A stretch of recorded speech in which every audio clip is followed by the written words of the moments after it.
South. The Pinewood High School Incident. Chapter 9.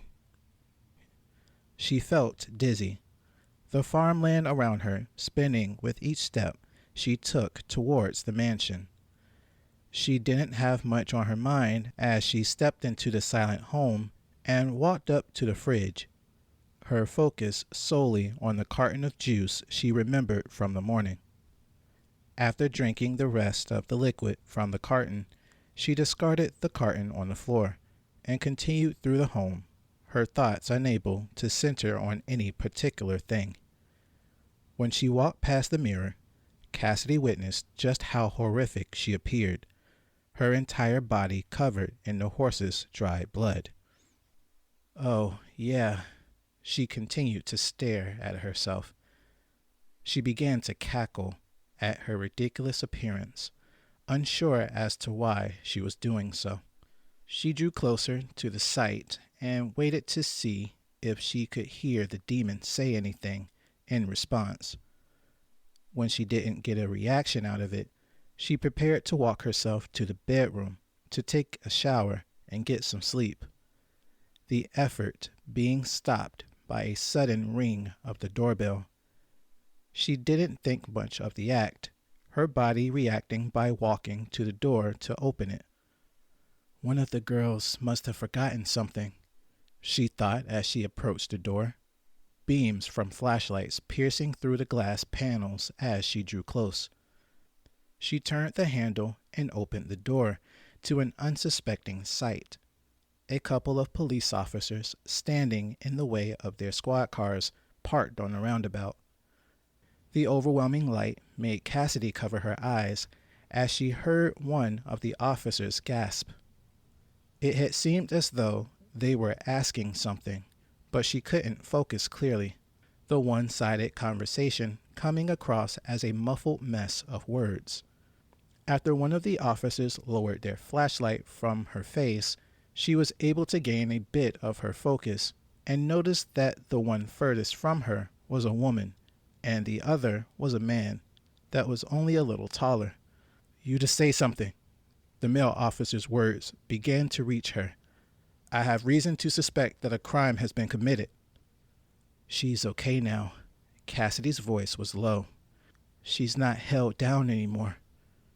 "Who are you talking about, sweetheart?" The female officer took a few steps and was in range to grab her. "Is there someone else in the home?" There was an uncomfortable pause as the three of them waited for something to occur. As if not wanting to disappoint them, Cassidy suddenly launched herself at the male officer, grabbing him and tossing him into the female officer. The female officer shouted something over her radio as Cassidy began to thrash at the male officer. She noticed that she was drawing blood from him and was content on the sustained beating, completely ignoring the other officer as the screaming woman aimed a weapon at her. As Cassidy was prepared to kill, a sudden sound cracked the cold fall night air that was followed by a loud crackling sound. Cassidy's body froze in place, her body not responding to the inputs being performed by the demon. Her body felt like it was being constricted by the night itself, her chest unable to expand the way she wanted it to for a breath. She fell to the ground and stayed that way until the crackling stopped, the male officer regaining his footing while retrieving some handcuffs from his belt. As he approached her to conduct the arrest, Cassidy sprang back to life and tried to sprint towards the female officer, but was dropped to the ground again by the crackling that was coming from the same source, a taser in the woman's hands. Cassidy felt tired as the male officer finished arresting her, a couple of the other girls coming to see the scene by this time. Tara was shouting at the officers while Heather was trying to pull Cassidy away. While she was being escorted to the squad car, Cassidy could see that the female officer had managed to keep them at bay by drawing her pistol and kept it trained on them. When she was tossed into the back of the squad car, She witnessed her sisters being forced at gunpoint to the ground and felt her hatred building. She kicked and screamed against the interior of the car, managing to damage the reinforced protective glass that isolated her. Within a few more minutes, she was being transported to somewhere, several more squad cars pulling into the farmhouse, as the one she was in pulled away into the night. Her head was hurting, the thoughts she wanted to have finally reaching the forefront. What was she going to do about school on Monday? Was Arthur running away from home again? She needed to make dinner for Mom. Of course, that was the reason she called earlier. She had to call Amber to see what they were going to prep for the week. It was late. She was going to need to get some sleep if she was going to make it to the bus on time. She kicked and screamed against the interior of the police car as it made its way through Charleston Heights, the uncontrolled rage she felt bursting through the meager restraint she used to uphold. She was an entirely different person then, made evident by how forceful she was kicking the doors. The officers, despite her efforts, maintained a forward view of the passing city while talking amongst themselves. This continued until they were further away from the edge of Charleston, the car finally making its way to its destination, the police precinct. Getting her out of the police car was another effort, the veracity of Cassidy's thrashing causing them to call for restraints. She was tased again and strapped into a carrier, to which she was wheeled into the precinct without further dramatics. After being processed and made to wait for a few minutes, her temper began to cool. She took stock of her surroundings. The white-walled interior of the place was painful to look at after the dark car ride. The sound of metal doors slamming shut was accompanied by the jarring buzz of the alarm for said doors. With a sigh, she had managed to return her breathing to a less than enraged panting, soon following her thoughts. Am I going to jail? An hour passed as she sat in silence, the slight hum of the failing fluorescent bulbs above her serving as a constant alarm clock. She was tired, but not enough to ignore the constant noises of the uncomfortable place. There were other people near her, some of them talking to themselves, and others fighting against the restraints the way she assumed she was. The worst part in all of the commotion stirring around her was that she needed to pee, a thought that made her begin to worry more than being arrested. Not too long after, 2 female officers arrived to check on her and, upon seeing her in a calmer state, decided to engage with her. Cassidy Learman? One of the officers spoke plainly. She nodded her head. You've been fighting since you came in. It looks like you're calmer now, so we're trying to see if you'll cooperate and let us get you out of that chair. She nodded again. She was released from the restraints of the chair and handcuffed without fuss, cooperating with them as best she could in order to get what she wanted. After asking for the restroom break and receiving it, she was returned to a waiting room that housed another group of degenerates, most of them remaining to themselves. She was made to sit in a corner to herself and remained there for at least another hour. Time didn't work the way it normally did in that place. Every second seemed to pass like minutes as detainees and officers alike danced around her in blurs of obscurity. Sometime later, she was untethered from the bench she was sitting in and brought into a small room with a table and 2 chairs.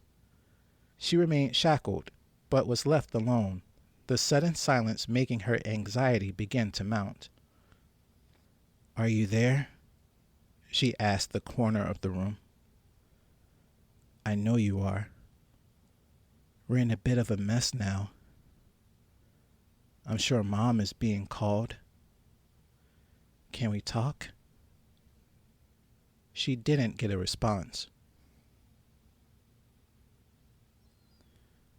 I realize now that I haven't asked you who you are or what you are. You already know who I am. You're in my head after all. We've been using each other without the other's consent. I didn't think that I would need you, but it's been twice now. Please, don't let me sit here alone. I don't want to be alone right now. She waited for a response. Ander. What kind of name is that? I can't talk. Cassidy didn't seem like a good name for me, I thought. I would have gone with something like Jessica. Do you think she's okay? The silence spoke to her. Yeah, I don't think it matters anymore. She's free now, right? Her dad can't use her anymore like mine did. She can be her own woman now, like Lydia said. I guess I wish that I could have been there beside her.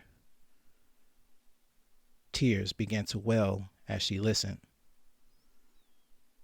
They'll most likely send me to jail. I'm okay with that, I guess. I'll have you with me at least. My only friend in the end was a demon. How about that? As Cassidy's resolve began to set, the door to the room suddenly opened to present a tall, dark-skinned man who seemed to be in his late 40s. His dark skin contrasted with the light blue button-up shirt he wore, the fabric of which doing a good job of accenting the toned physique hidden beneath. The air of authority he commanded as he paced to the other side of the table took her attention from her conversation. He tossed a manila folder onto the table before sitting, the act of which making her narrow her gaze. Hello, I'm Detective Harvey with the Charleston Heights Police Department. Are you okay? Did you need anything? No. Cassidy didn't look at him. Okay. First off, I want to let you know that you have the right to remain silent. Anything you say can and will be used against you in court. You have the right to an attorney, if you want one. If you can't afford one, one will be. Why am I here? She interrupted. Well, we received a call from an upset father who witnessed a bloody girl walking through the halls of his home with his daughter nowhere to be seen. We responded and found that bloody girl at the front door, and she instantly attacked two of my officers. Can you explain to me what happened? Cassidy felt herself frown as she thought on how stupid she was to have forgotten about Brett and the existence of cameras. She began to breathe heavier as she ridiculed herself, the act causing Harvey to lean toward the distressed girl. It's okay, you can take your time, he said as he waited for the spell to pass. We've spoken to the other girls that were at the farm. They had some things that they said about you that we wanted to confirm. What did they say? Cassidy could barely contain herself. Well, for starters, that you were the one who stabbed the horse to death. Is that right? Yeah. Cassidy caught herself. I did what Mother said do. Jessica was in trouble and... Mother? What's your mother's name? Harvey maintained his posture. Cassidy stopped talking. She thought about what she was about to do and wondered what the other girls would think of her if she suddenly gave away everything pertaining to the coven to a man that had the power to end their sisterhood. She looked away from the detective and remained that way for a moment until he decided to speak for her. Do you know the name Lydia Hadley? I don't want to talk anymore. Cassidy impulsively spoke. Okay, that's fine, Harvey said as he repositioned himself to face the manila folder on the table and opened it to a few items that he began to sift through. The truth is, we have enough on you and the others to start pressing charges. Most of you are still underage, at least for a few months, but trial will go on longer than that. You'll be looking at some decent jail time if we don't get these reports ironed out.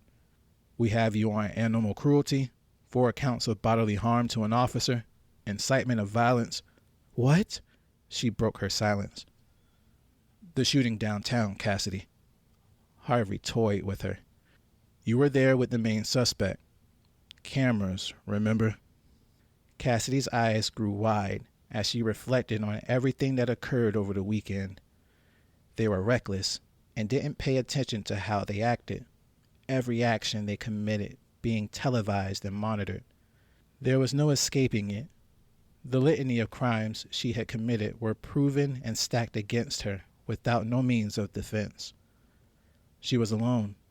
The same loneliness she had thought she was free from had managed to creep back into her life to destroy everything she fought so hard to keep. Cassidy shivered as the detective spewed her history at her. Although her attention was on the man, she felt as though her mind was dancing around the room, looking for any possible means of escape. Maybe she could use the Ander demon to kill him and make a run for it. Maybe she could plead insanity and get off with more medications. As her thinking began to spiral, Detective Harvey pulled her focus by sliding a picture of a battered girl towards her. You remember Amber Long, right? Harvey felt confident. Although she didn't come forward to press any charges, her sister did. You have a mean streak, Cassidy. What was going through your head when you did that to your friend? She didn't want to respond, her throat tightening at the memory of Amber's delicate face meeting her brutish fists. The image of the blonde's swollen features made her whimper as she leaned in to take in the horrific image.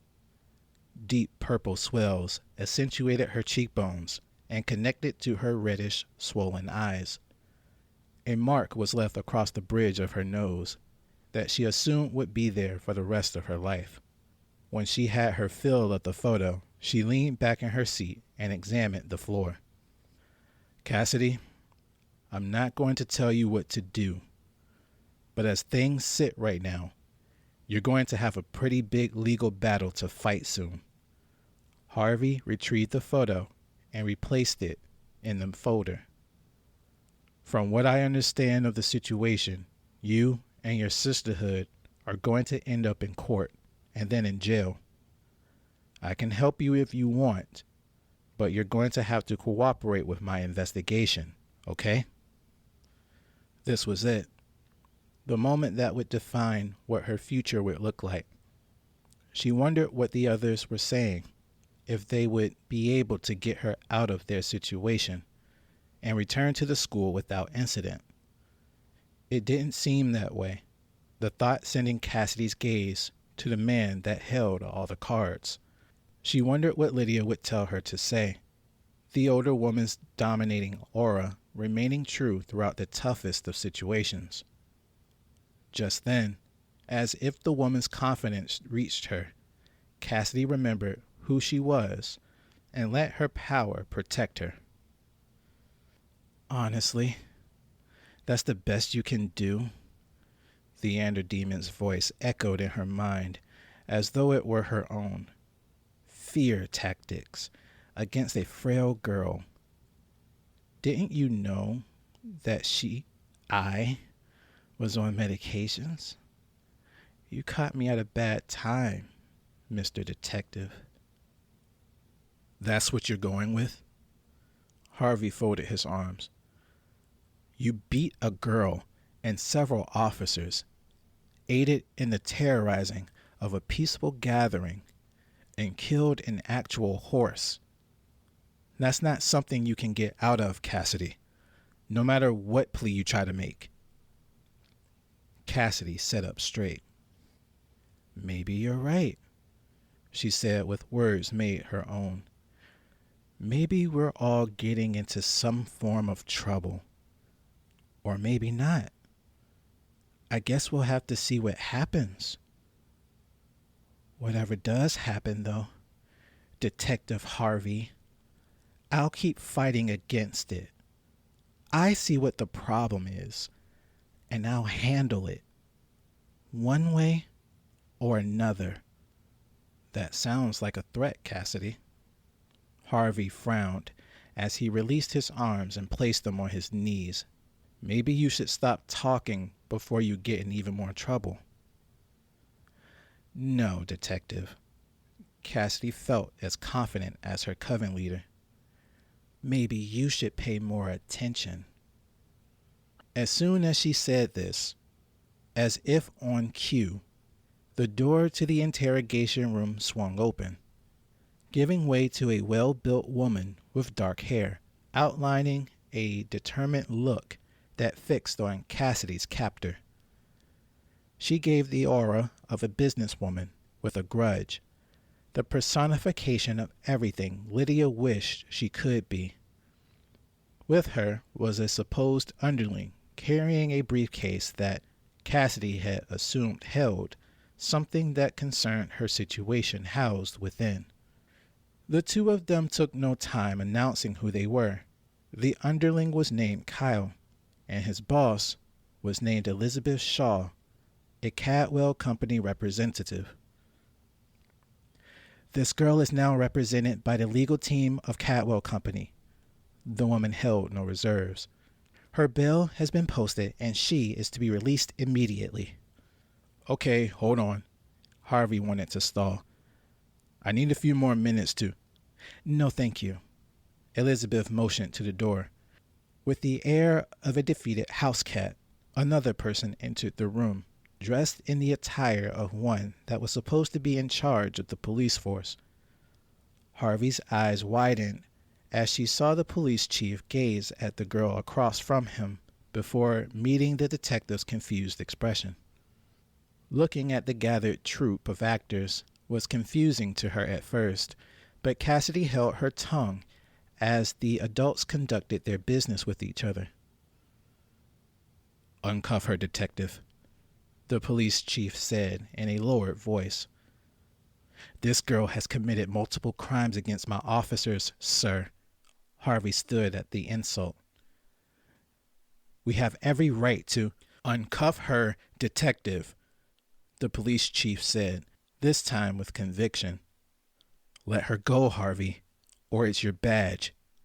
His confusion met with something Cassidy was familiar with, as the well-built man was made to submit to the command of the weaker one. He finished releasing Cassidy of the metal cuffs and stepped away as she began to nurse the sore ring around her wrists. As if to reintroduce herself, the Elizabeth woman walked over to Cassidy and placed her hand on her shoulder, the pure scent of lilac giving her the impression that the woman was thorough in her use of power. With one last look at the man who had begun piecing everything together, she saw the confirmation of the man's intent processing through his mind. I'll be seeing you soon, Miss Learman. No, you won't, Elizabeth answered for her. Come with me, dear. It didn't take long to finish Cassidy's release from custody, her new benefactor managing the entire process for her as if it were a common practice. She had questions, but she gathered that the time would present itself, her only job being to remain quiet until she was clear of the situation.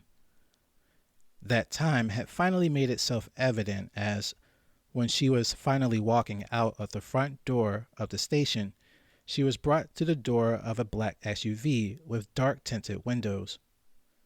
Elizabeth leaned casually against the front of the vehicle, near the engine, while Kyle went to the trunk for something. Cassidy, can you come here? Elizabeth called to her, in a way that she assumed was supposed to be a question. I need to see your hand.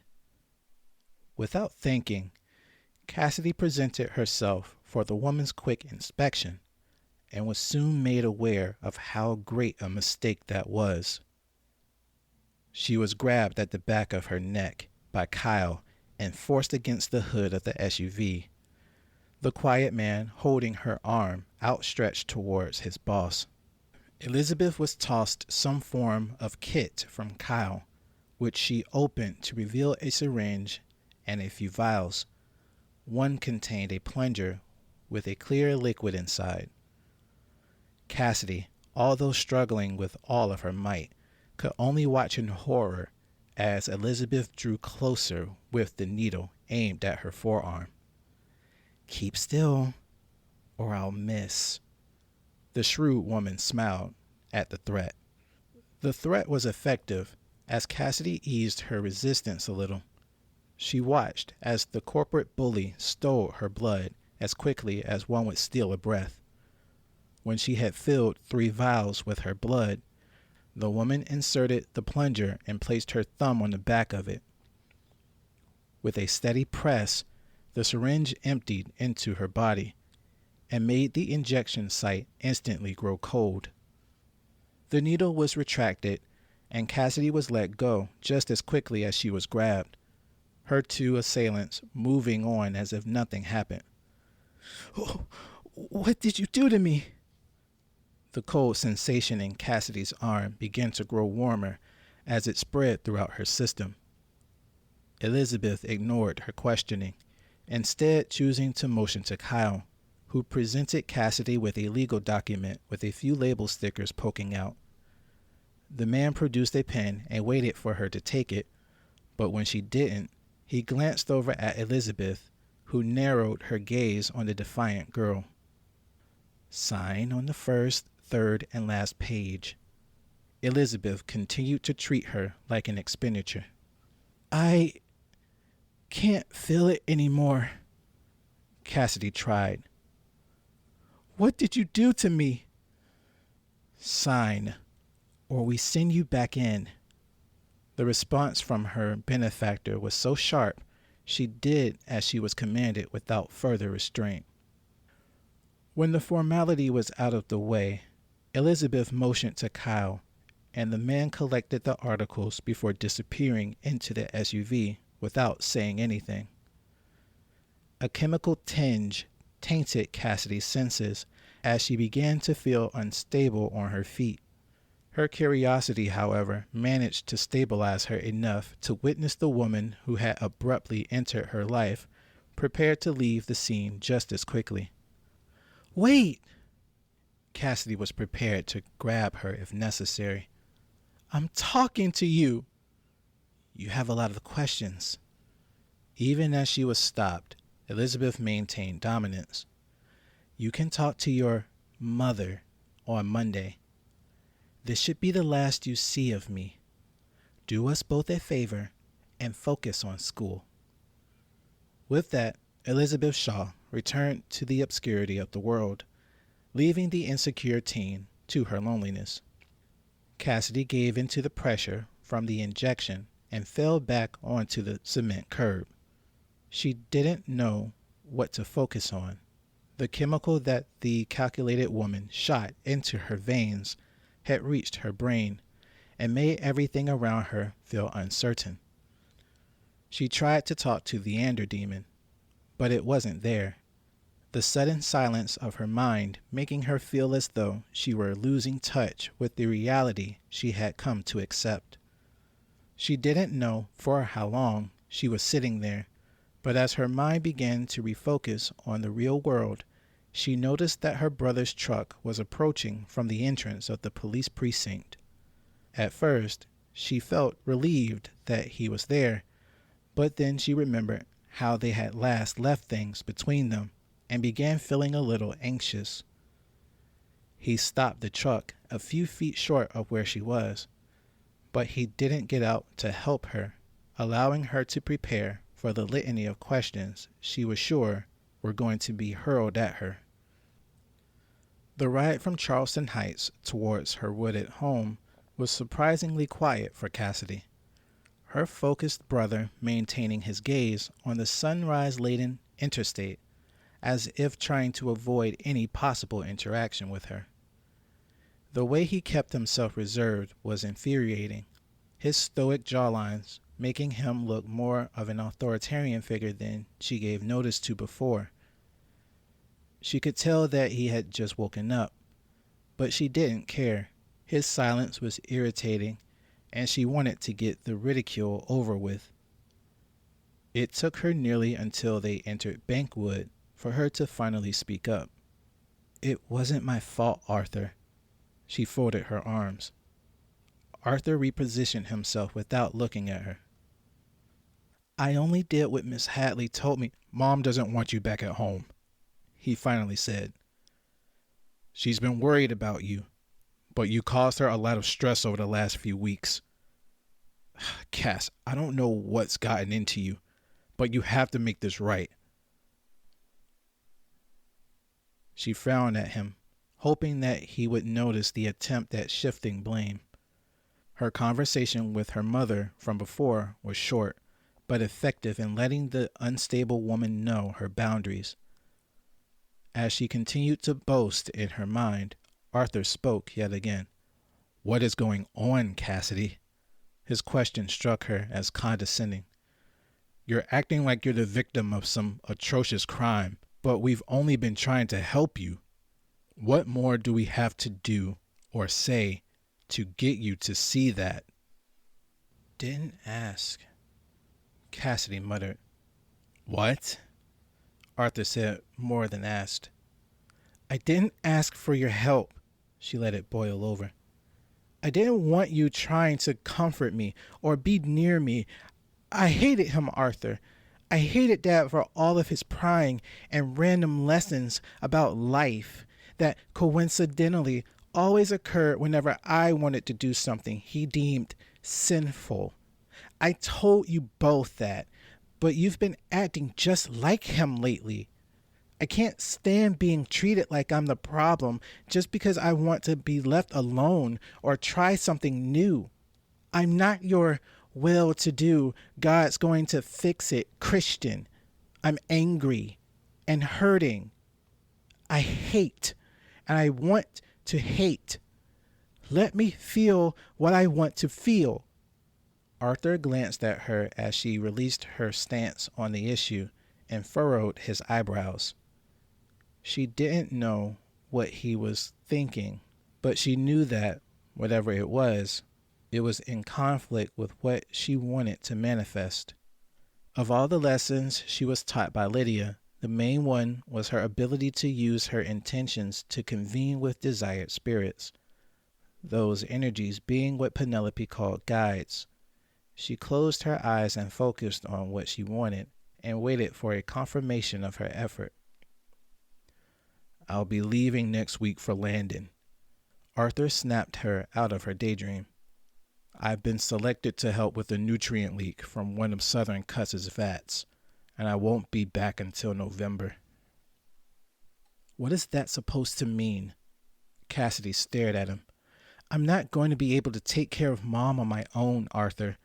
I have school and—" "First Lady Martha's agreed to help Mom, so she'll be coming over to help her with her medicines, and—" Cassidy felt something in her core, but it was faint, the mere mention of that woman reminding her of the previous encounter.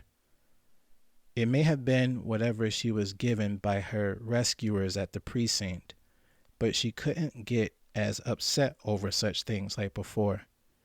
She looked out of the window as they passed the border of Pinewood into Pinewood and wondered how she would get out of staying home, her mind resting on the farm and Goldilocks' corpse.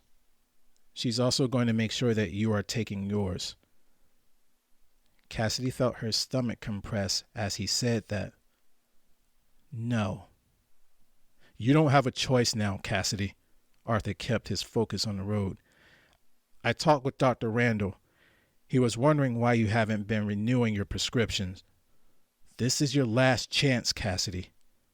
After everything they told me happened over the weekend and how you look now, you're going to have to check in with the doctor every week moving forward."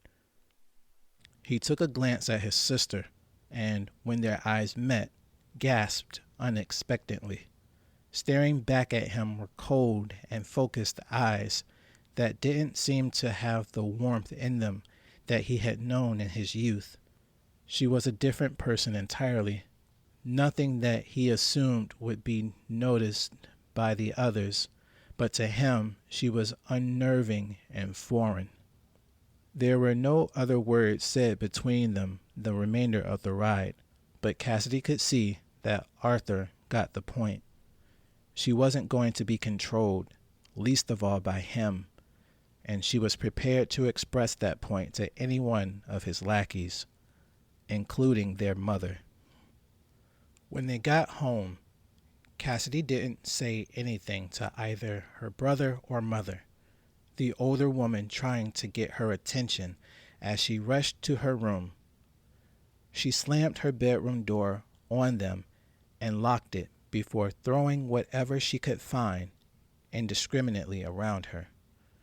She screamed and allowed the shame she felt for killing Jessica's trust in her to escape with the threats from her brother and judgment from her mother.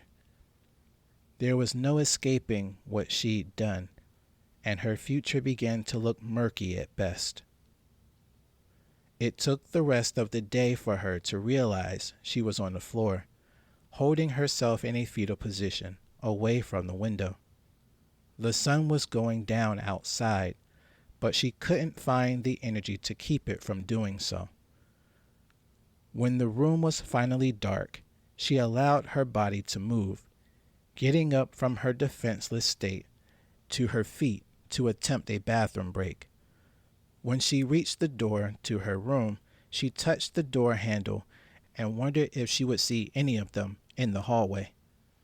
She managed to gather herself for the possible encounter and opened the door to an empty hallway, the only sound she could hear coming from her soft steps onto the carpet.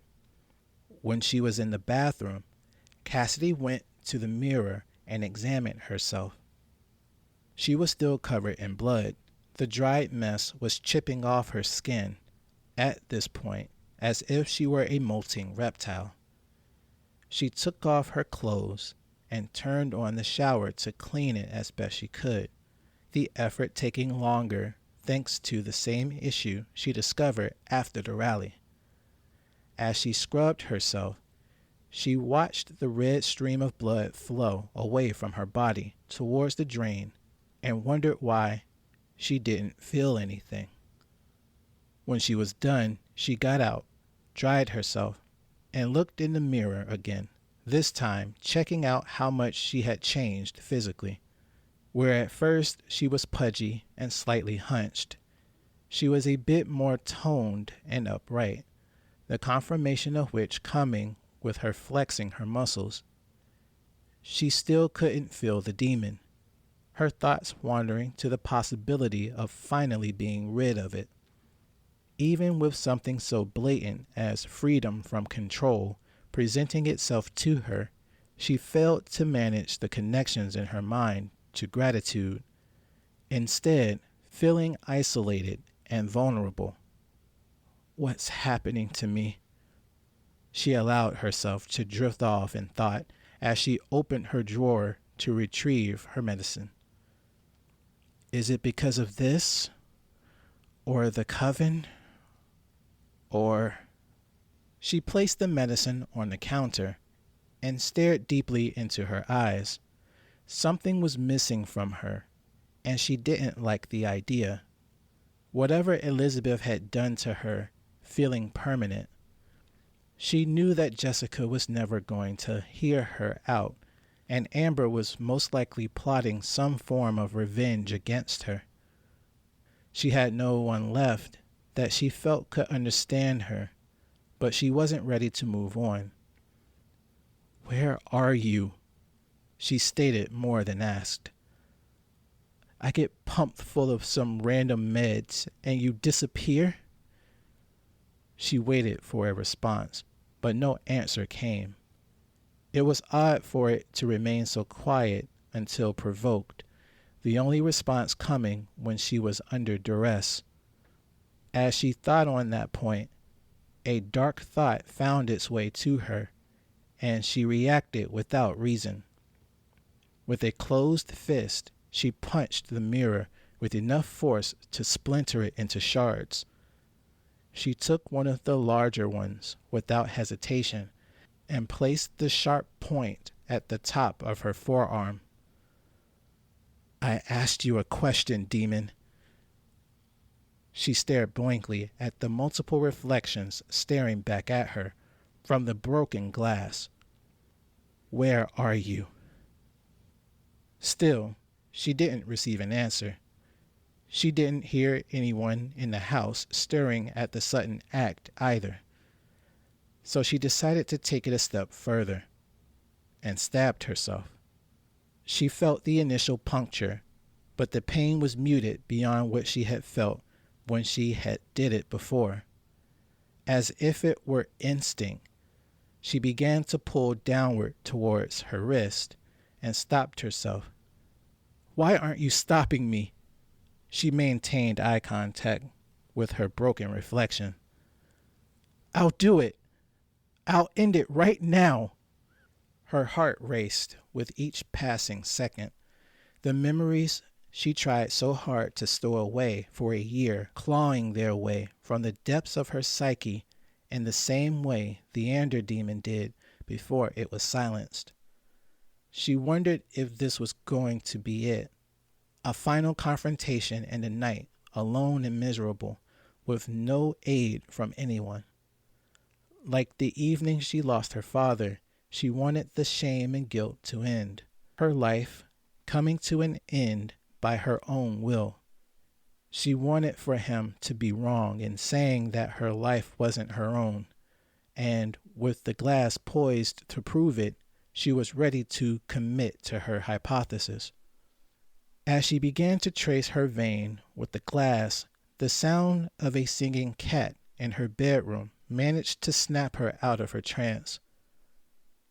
She fought to control her breathing as she placed the glass on the counter and turned her attention to the radiant sound, the musings of which made the current stillness of the home feel out of sorts. When she made it to the room, she looked at the source of the noise resting on her bed and waited a moment before checking to see who it was calling. She didn't want to talk to any of the coven at the moment. Even Lydia was on her ignore list, but she was curious nonetheless. She reached for the phone and flipped it over to see the name of the caller, her heart racing as the revelation hit her a second after. Cassidy shivered at the thought of speaking to her victim and wanted to flee back into the bathroom to finish what she had started. She didn't have much time to make a decision on the call and fought desperately against herself to ignore it entirely. Before the call could drop, however, she answered the phone and held her tongue. At first, there was no sound, the caller seeming to be nothing but a figment imagined by her hysteria. But within another few seconds, a light voice delivered a blow to her gut. "Cass?" Amber didn't sound as lively as Cassidy remembered. "Can we meet?"